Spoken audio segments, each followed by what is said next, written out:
আমরা স্বাধীনতার ৭৭ পেরিয়ে ৭৮-এ পা দেবো, কিন্তু এখনো পর্যন্ত আমাদের সমাজের নারীরা স্বাধীনতা পেল না। প্রতিনিয়ত এই স্বাধীন সমাজে বাড়ির দুর্গা, লক্ষ্মী, প্রতিমা, সরস্বতীরা কিছু মানুষরূপী পশুর কবলে পড়ে নিজেদের সম্মান ও প্রাণ দুটোই হারিয়ে ফেলছে। এই রাজ্যে লক্ষ্মীর ভাণ্ডার রয়েছে, ঘটা করে লক্ষ্মী পুজোও করা হয়, আবার গর্ভে লক্ষ্মীকেও আনা হয়, কিন্তু বাড়ির লক্ষ্মীদের কোনো নিরাপত্তা নেই। শুধু আরজিকর নয়, এর আগেও আমরা দেখেছি কামদুনি থেকে শুরু করে সন্দেশখালী, বীরভূম সব জায়গাতেই বাড়ির মা বোনদের সম্মান নষ্ট করে তাদেরকে পৃথিবী থেকে সরিয়ে দেওয়া হয়েছে। কিন্তু এটা আর কতদিন চলবে? কতদিন তারা রাতের অন্ধকারে একা একা বেরোতে ভয় পাবে? তাদের কি কোনো স্বাধীনতা নেই? তারা পৃথিবীর আলো দেখেছে শুধুমাত্র কিছু মানুষরূপী পশুদের যৌবনের লালসা মেটানোর জন্য। আজ রামের বোন শিকার হয়েছে, কাল রহিমের দিদিও শিকার হতে পারে, পরশু আপনার মা বোনের ওপর ঘটনাটা ঘটবে না, সেটার কোনো নিরাপত্তার গ্যারান্টি রয়েছে? দোষীরা দোষ করে খোলা আকাশের নিচে বিরিয়ানি চিবোয়, আর নেতা মন্ত্রীরা মিডিয়ার সামনে নাটক দেখিয়ে জাস্ট কয়েকদিন পরেই কেসগুলোকে গায়েব করে দেয়। আচ্ছা, রক্ষকরা যখন ভক্ষক হয়ে যায় তখন সাধারণ মানুষ কাদের কাছে গিয়ে সাহায্য চাইবে? যে মেয়েটা মানুষের সেবা করতে এসে নিজেই অত্যাচারিত হয়ে প্রাণ হারালো, তার কি সেটাই প্রাপ্য ছিল? দোষীদের ধরার পরেও কেন আটকে রেখেছেন? যারা বাড়ির মা বোনেদের সম্মান নষ্ট করে তাদের প্রাণ নিয়ে নিচ্ছে, তাদেরকে জাস্ট ওই যৌনাঙ্গে গুলি করে মেরে দেওয়া উচিত। বর্তমানে আরজিকরের ঘটনাটা আমরা ঘটে যাওয়ার পরে জানতে পারলাম, কিন্তু আমাদের সমাজে এরকম আরও প্রতিনিয়ত ঘটনা ঘটবে অবস্থায় রয়েছে।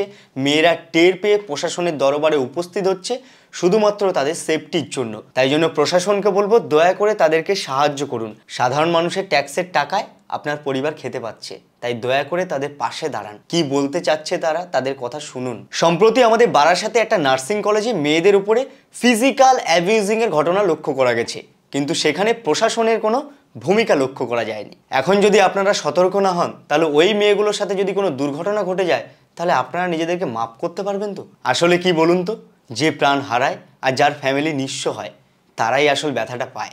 আপনারাই ব্যথাটা বুঝবেন না, কারণ আপনার বাড়ির মেয়েরা তো সেফ রয়েছে। আমাদের রাজ্যের মাননীয় মুখ্যমন্ত্রীকে আমি একটা কথা বলতে চাই, শুধুমাত্র ভোট পাওয়ার লোভে লক্ষ্মীর ভাণ্ডার চালু করলে হবে? রাজ্যের লক্ষ্মীদের নিরাপত্তা কোথায়? তারা রাতের অন্ধকারে একা একা বেরোতে পারবে না, তাদের কোনো স্বাধীনতা নেই। তারা পৃথিবীর আলো দেখেছে শুধুমাত্র কিছু মানুষরূপী পশুদের যৌবন লালসা মেটানোর জন্য। উত্তর আছে আপনার কাছে? জবাব দিন। আবার কয়েকজন দেখছি ফেসবুকে লিখছে, মোমবাতি মিছিল করে কি হবে, প্রতিবাদ করে কি হবে, আন্দোলন করে কি হবে? তপজিৎ মিত্র বলে একজন ব্যক্তি ফেসবুকে পোস্ট করেছে, এই 14 আগস্টে রাত দখল, হাঁটাহাঁটি ইত্যাদি করে কি এমন চেঞ্জ আসবে আমি জানি না। যারা যাচ্ছ, আবার ব্র্যাকেটে লিখেছে, স্পেশালি মেয়েরা সাবধানে যেও, সাবধানে ফিরো। না, লাস্টের লাইনটা ঠিক বুঝলাম না। ঠিক আছে, আন্দোলন করে কি হবে, মোমবাতি মিছিল করে কি হবে, কি কি চেঞ্জ আসবে না আসবে সেটা আমি যাচ্ছি না। সেটা কি হবে না হবে সেটা সমাজ বুঝবে, সমাজ জানে। তাই জন্যই সমাজের মানুষজন এত কিছু করে, মোমবাতি মিছিল করে, প্রতিবাদ করে, আন্দোলন করে। তো এগুলো করে কিছু না কিছু তো ঘটে, তো তার জন্য করে। তো আমি সে কথায় যাচ্ছি না, সে বিষয়টা অন্য বিষয়।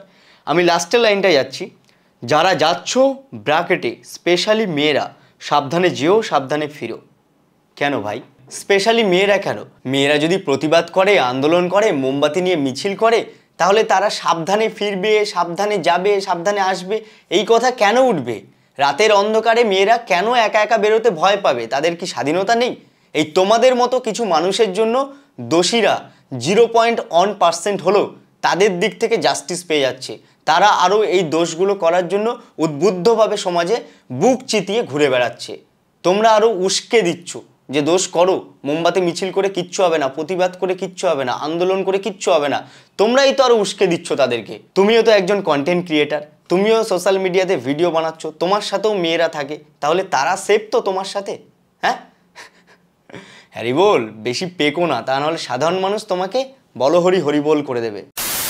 আমি সরকারের কাছে, প্রশাসনের কাছে করজোড়ে নিবেদন করছি, যারা আরজিকরে ঘটনাটা ঘটিয়েছে, যারা প্রতিনিয়ত আরজিকরের মতো ঘটনা ঘটিয়ে চলেছে, তাদেরকে কঠোর থেকে কঠোরতম শাস্তি দেওয়া হোক, যাতে করে দোষীরা সেই শাস্তিগুলো দেখে একটু হলেও শুধরে যায়। আর যে মেয়েগুলো কিছু টের পেয়ে আপনাদের দরবারে উপস্থিত হচ্ছে শুধুমাত্র সাহায্যের জন্য, তাদের নিরাপত্তার জন্য, তাদের কথা একটু শুনুন, বুঝুন, তাদের পাশে দাঁড়ান।